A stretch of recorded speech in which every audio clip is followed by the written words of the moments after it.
السلام علیکم ورحمۃ اللہ وبرکاتہ۔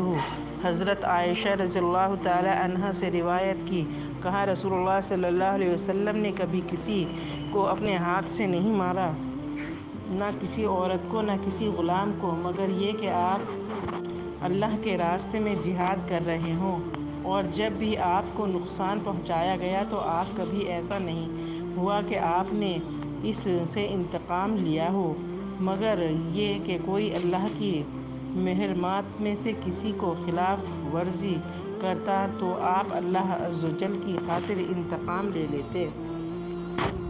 حضرت ابو ہریرہ رضی اللہ عنہ سے روایت ہے کہ رسول اللہ صلی اللہ علیہ وسلم غلے کی ایک ڈھیری کے پاس سے گزرے تو آپ نے اپنا ہاتھ اس میں داخل کیا، آپ کی انگلیوں نے نمی محسوس کی تو آپ نے فرمایا، غلے کے مالک یہ کیا ہے؟ اس نے عرض کی، اے اللہ کے رسول، اس پر بارش پڑ گئی تھی۔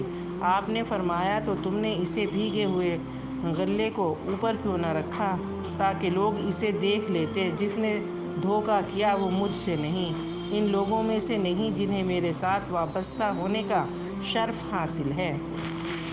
اے اللہ تعالیٰ، ہمیں نیک اعمال کرنے اور حلال روزی کھانے کی توفیق عطا فرما، آمین یا رب العالمین۔